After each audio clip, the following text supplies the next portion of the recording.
So we're starting on book 2. If you haven't got the second book, grab one out of the box here. So we really do only have today, one after Easter, and we might steal the very first Sunday of the school holidays to get through chapters 5, 6, and 7 here. But let's talk about obedience. We've been talking a little bit about obedience, formative discipline. Of course, we've been talking back into the heart of the matter. Everything we want to do. The first section here in your notes, it really is just a recap. How are we communicating? We use correction. Yes, we use punishment. We also encourage. We rebuke. We entreaty. We pray for our children. When and where do we communicate? We're doing that, as Deuteronomy 6 tells us, we're doing that all the way through life, all the way along the road. Yes, there is an absolute place, I think, for formal family worship, like a set-aside time, but the scripture is not explicit about that, but the scripture is explicit about just every day we're teaching our children. What do we communicate? Fundamentally, the scriptures. We talked about, there's a lot of general wisdom in the world, and we have to communicate, how to, teach our kids how to brush their teeth. But there is, what are we wanting to communicate to their heart? We know there's only two things that can affect their heart, from a spiritual perspective, from a positive spiritual perspective: the Holy Spirit and the Scriptures. The Holy Spirit is not our job. Part of the Scriptures is our job. So there you go. So we are going to impart the Scriptures. Cool. And what is our aim of communication? We know that the heart is the control center of life, so we are wanting to instruct the heart. But, so down the bottom of our page 27 there, obedience is a thing, right? And the scripture calls us all to obedience. We still have to deal with behaviour. So, we're going to, in life, we're going to find just lots. And in the room here, there's a lot of parents. There's a lot of instances where we're going to come across folly in our kids, right? There's just so many instances where we can instruct our children's hearts. So sometimes those instances of folly or foolishness or sin, however you want to describe it. Interesting, just a side note, when we go through Proverbs, the idea of foolishness is actually might be a subcategory of sin. Okay, so I think it's helpful to get our terminology right. There's an element of childishness, and childishness is like stuff that kids just don't know. Like they act childish because they don't know any better. But foolishness, as Proverbs describes it, is actually them rebelling against what they should know. So we don't want our kids to act in folly and sinful foolishness. We understand they will be childish, no doubt. But there is times in our life when those instances are going to pop up, and you know what? Talking to the heart just isn't an option right in there, right? And we've all experienced that. I remember an instance that was very similar to what's listed here on page 28, when one of our kids just ran out of the road. So we don't stop there in the middle of the road and give them just to talk about what's going on in their heart, etc. We get them off the road, right? You just have to do that. I would also suggest, and this is, of course, there's a whole lot of your kids, and in terms of how you're specifically going to deal with these instances with your kids. For us, something like the paddy in the supermarket, or the disobedience in the supermarket. In terms of discipline and talking to the heart, we chose, and this is what how we did it. In those instances, we chose to have a couple of quick words right then and then.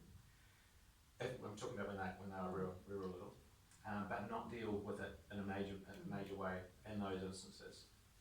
But when any of those sort of instances happened at home, we took as much time as possible to stop, deal with the heart issue, deal with the crime punishment, there was discipline that was happening. We chose not to particularly discipline in terms of, we did use physical discipline, and we chose not to do that in public. And I think that's, look, again, it's certainly in a legal context now in New Zealand, because obviously laws have changed since our kids were little. You've got to use wisdom there, but also just for the child. This is something that is a very intimate thing between a parent and a child. The whole idea of discipline. It's not just something that's a small issue. This is something that we need to be able to sit down, talk them through, and dig into their heart. And also when the physical discipline happens, that also is a very intimate thing between parent and child, and they need to know that is wrapped in love, so that it's not an embarrassment to them externally that there's other people around watching all the likes. Also note, we're going to talk I think it's going to be in chapter 6 next time. Also note, I would suggest that in terms of that rod of discipline, that the instruction is to the parents, and only the parents. So we had an understanding with our extended family that absolutely give them instruction, and if they're staying with you, do what you needed to do to keep them in line, but the physical punishment was ours. That was our territory, and we had a very particular way that we were going to do that, and so that was how we did that. Again, there's other circumstances around that, extended stays that are necessary with grandparents and all those kind of things. So, you as parents, you need to figure that one out for yourself. But there's times when where there's discipline necessary, and we can't do that because of the situation. In terms of we can't do the talking to the heart in the particular circumstances. The kid runs out in the street when they're particularly young. We know just the 2-year-old child can speak about 250 words. 3-year-old child about 1,000 words, there or thereabouts, right? So communicating at the very, very early ages might be really, really simple and not really targeted at the heart. But as the years jump up, we target the heart more and more. Cool. Is that? We'll pause there. Any thoughts, comments, questions, interactions, pushback? When it comes to punishment in relation to what they're being punished for, is there a match? Because I know sometimes there can be I'm not a parent, but what I perceive to be a mismatch sometimes. Yeah, in terms of crime and punishment. Yeah. And so one, in terms of that mismatch, the mismatch has sometimes come because of our hearts, right? And so we've got to guard really carefully about that. Sonia and I we agreed that if we felt like we were angry at all, we would prefer not to punish, and even actually just miss the opportunity for correction, rather than punish and anger. I think then that's on us. That's a simple response from us, because the punishment needs to be the child needs to know it's out of a heart of love, not out of a heart of frustration or anger. So that's that, and that I think goes a long way to helping the joining the crime to the punishment, right? Yeah. The other part is, in terms of just biblically, we know that from James tells us that James 2, that you break the law in one instance and you've broken the whole law, which would give us on one hand, whatever you do, ultimately the punishment from God, we have infinitely fallen short of His standard by breaking just one part of the law. So so we get the fullness of punishment there. However, in terms of, certainly when you walk through the Old Testament, the law, you walk through Exodus, there was clearly, in terms of just relationally, horizontally, there was levels of sin, or at least levels of crime and punishment, and so I think it's very fair to articulate that to our kids. We were really came down incredibly hard on lying and incredibly hard on disrespect, particularly the mum. So those were just the massive ones for us.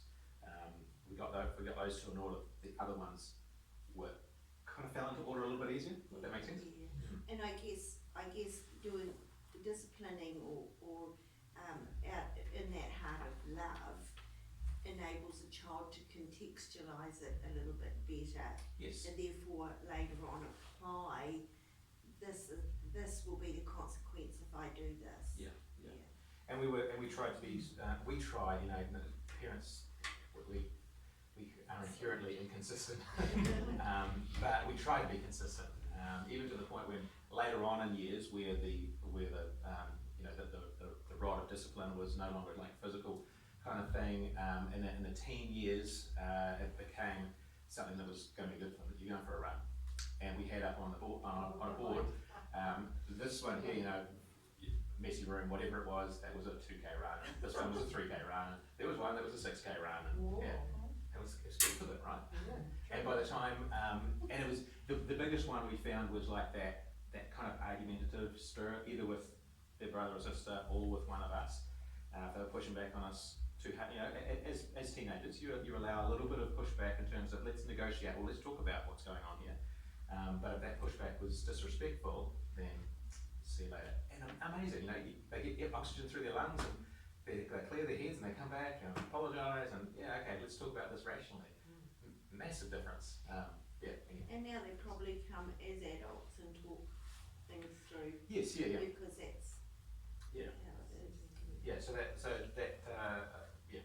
again, ages and stages, but that was one thing that we found really helpful. And look, it's just good for you, right? Physically good for you. Cool.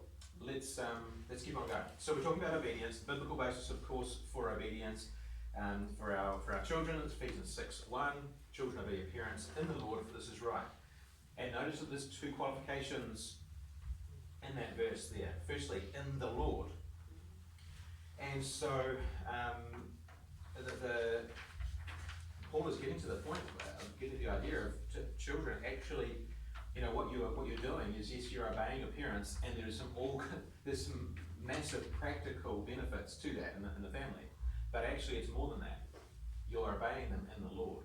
And we've talked about how the fact that if we can train our children to obey us early on, then what we're doing is setting the pattern for them as they unplug from us and hopefully plug into God in terms of the reliance for their life.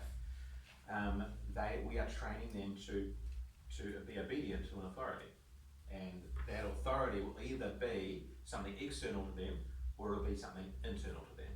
And we know if they're obeying their, following their heart, following their own will, following their own desires, then that is where the Proverbs tell us they're just going to go off on their own path, and in fact they'll go down the devil's path, right? So what we're doing is they are obeying their parents in the Lord. So we're just training that idea of being submitting to an authority, and it ends up being an obedience to the Lord as well as much as it is an obedience to our parents, or to their parents. And the other part there is, for this is right.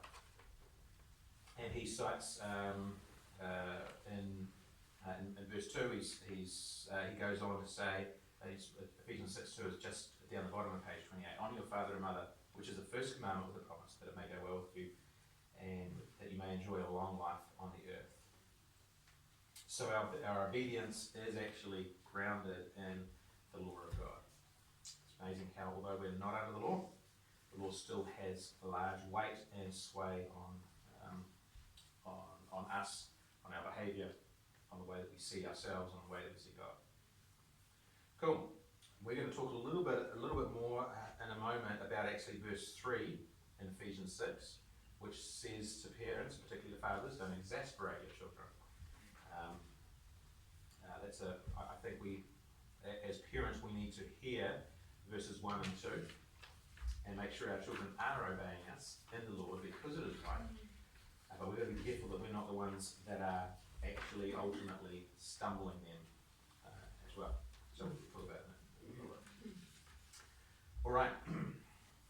oftentimes though, we kind of think that, okay, so obedience is obedience and we kind of get that, but actually, how do we define obedience? We talked about this a little bit before, but here's some suggestions.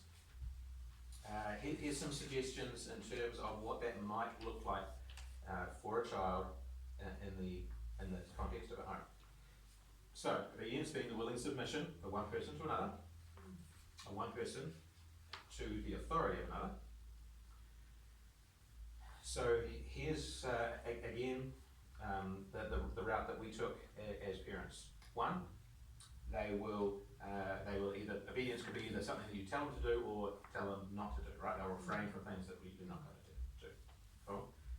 And but the obedience is not just doing what they're told. It means doing it with these three qualifications.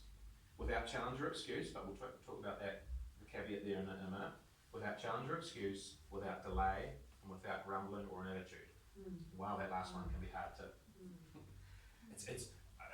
This is that one at the end there, without grumbling or an attitude, we found was the easiest one for like just to creep in a little bit, like, oh okay, and then next time it's really okay, and then the next time it's just pushing back a little more, and there's just more. It just creeps in. It just creeps in. So yeah, so without grumbling or an attitude, we've got that's a. Because think about it, what we're trying to do, yes, we want them to obey us, but ultimately we want them to obey God. And what does God say about a grumbling heart? What did he tell the Israelites about their grumbling attitude? And he was very sick of it very quickly, right? So do everything without a complaining spirit. So we want to teach them how to do that. Without delay, we try to drum into the kids, delayed obedience is disobedience. Okay, and again, the instance will determine, or the context will determine exactly what that looks like.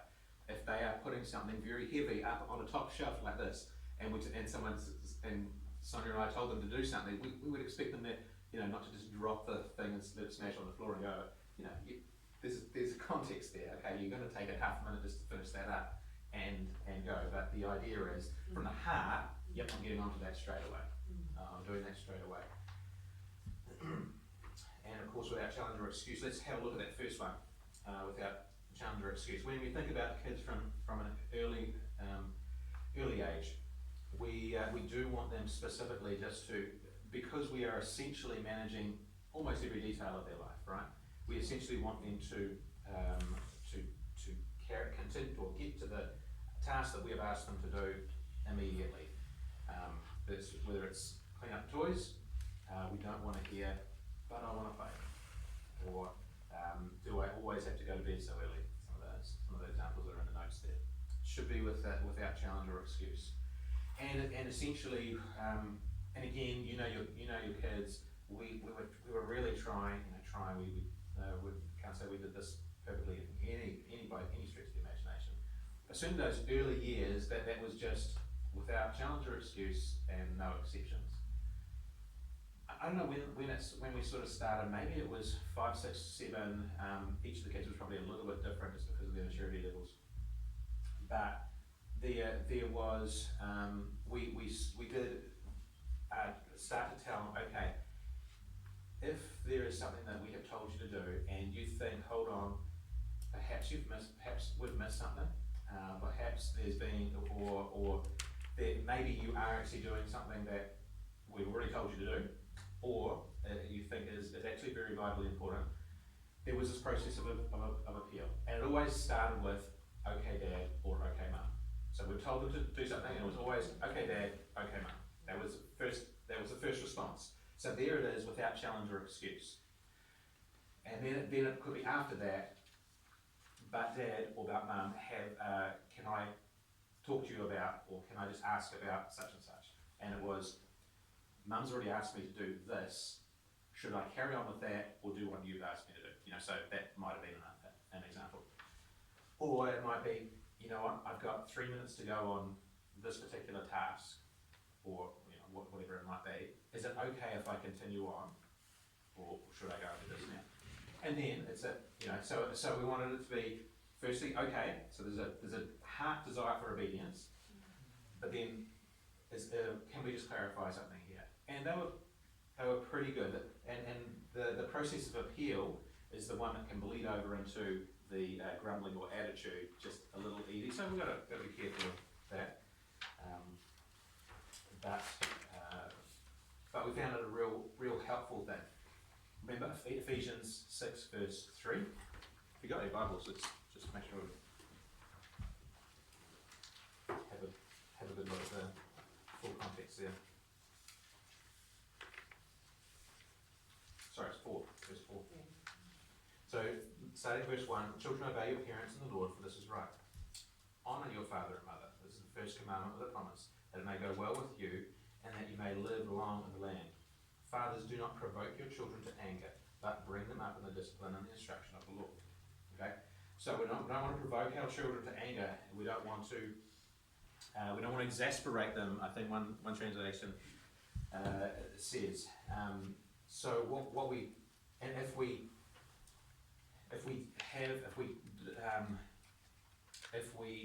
require just a hard and fast obedience, particularly as the kids get older, without this kind of, I think the notes use the idea of safety valve for this process of appeal, we can drive them to exasperation. Yeah, we can actually provoke them to anger, because it's like, I've been told to do this, and now I'm having to go off and do this. Which is it? You know, because as parents we're imperfect, right? We are not perfect in any way. So we get it wrong. We sometimes ask them to do one thing and then contradict ourselves a little bit later. We try not to, but so this process of appeal is a great safety valve for verse 4 there, which helps us to not provoke our children to anger. All right. So that is, I think we've given a reasonable example there. Brad, what would you do in the case of a child who just says no? Sure. So I would do a couple of things. One, explain to them that no is not an option. I would go grab Ephesians 6:1, and if this was a regular, and you know the things that regularly pop up with your kids. So I would encourage you to, the ones that regularly pop up, grab verses that deal with those ones. So Ephesians 6:1 and 2. Just obey your parents in the Lord, and have those plastered on the fridge or somewhere, or in the room, or in the bedroom, or something like that, so that we can point not only to our own words, but actually this is what God says. Yeah, look at it. There it is on the wall. This is what God says, and this is what God is telling you that you must do. In terms of this obedience first time without grumbling or excuse or the likes, for us that was just a physical discipline in terms of that defiance. Again, you've as parents, I think we've talked about the physical discipline idea.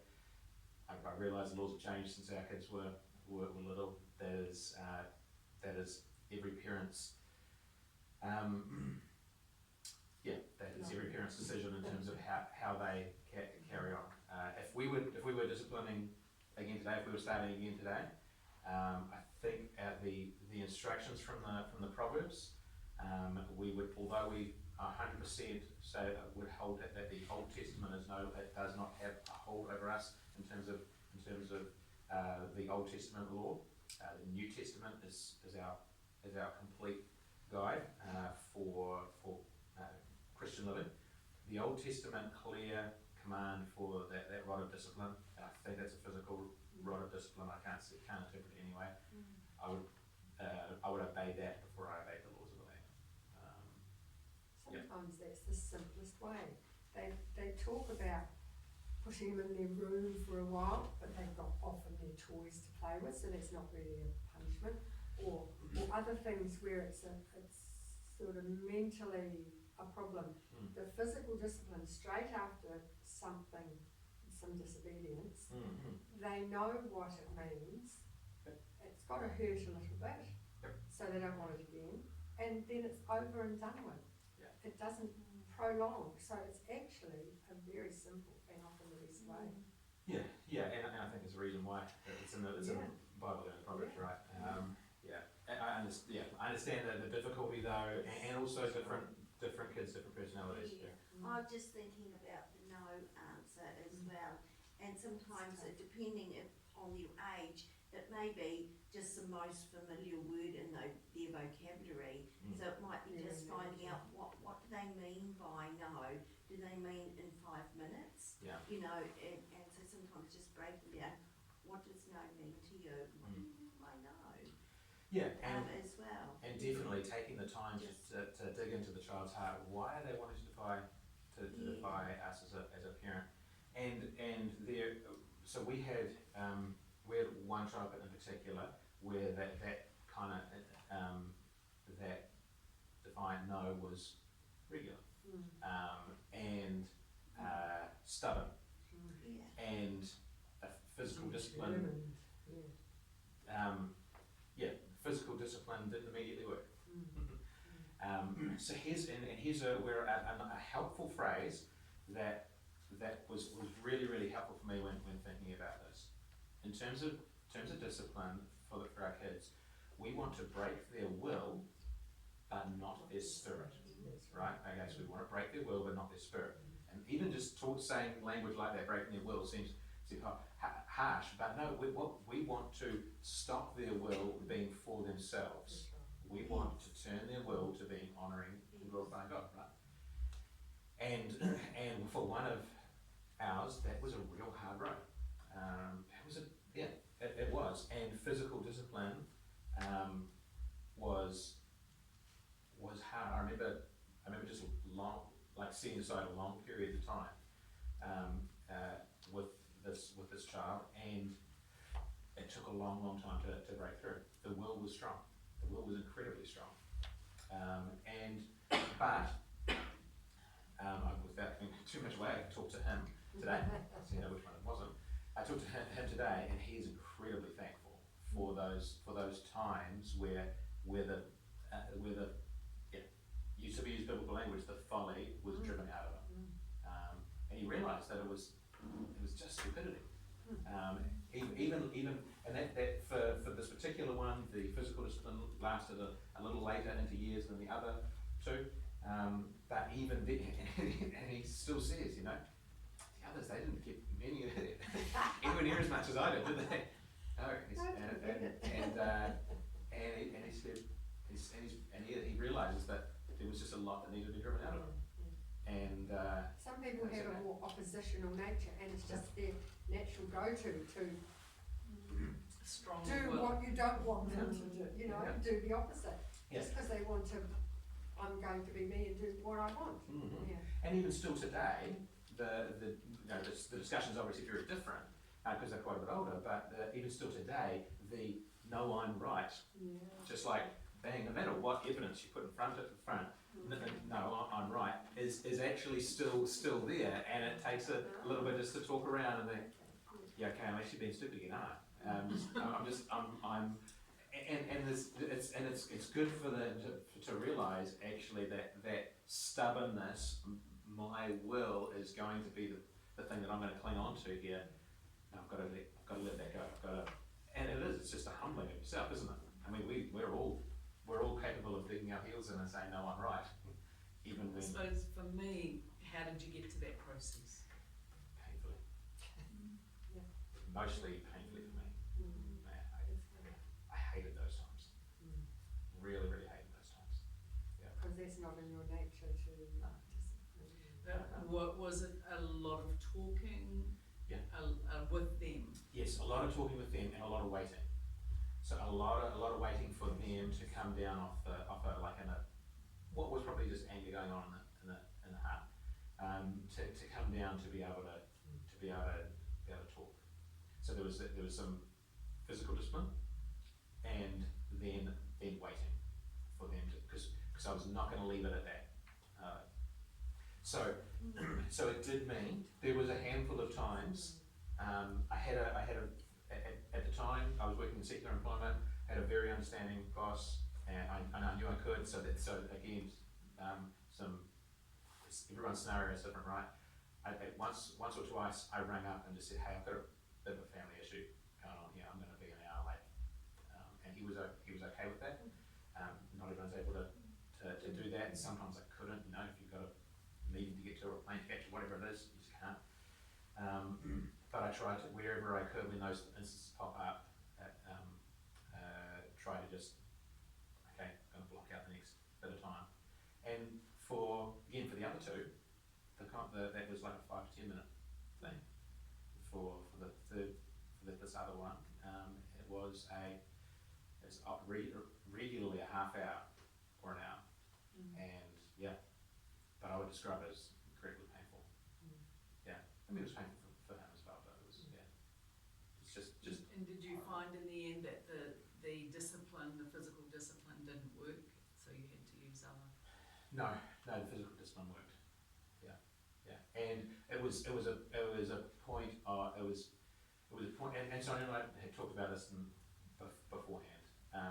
It was a point of a determination that we were going to. I don't know the best words to use, but win this battle. Yeah, we were going to continue to apply God's wisdom, and to the point where the child's will was broken, and and his will was going to conform to God's will, at least for that period of time. You know, it happens again, right? Yeah. I assume you took more of that role than Sonia in some of those? Yeah. I guess that's part of it, it's not a... Yep. Yeah, we agreed that so that's again, every family's different, right? We agreed that while I was at work, she would maintain a minimum, and she would go as far as she was happy to in big instances, particularly when the kids got a little bit older, and they were able to separate, you know, crime and punishment. If there was a time separation, they were able to understand that. Then yeah, that I would deal with that. So when I got home, any time that I was at home, I would take on that role. Kids listen to the male authority more than the female authority, and so the father has to back up the mother when needed. Yeah. Yep. Because they will rebel more against the mother. They just think they can have it over there easier. It's funny how some of those things are just ingrained in our DNA. But God's given the male the authority thing anyway, and so it comes out there. Yeah. Okay. Okay to carry on here? Cool. Thanks Alright. for that deviation. No, that's good. Good deviation there, thanks. Alright, so I'm going to roll through, if we're looking in your notes, we're on 5.5 here now, page 30.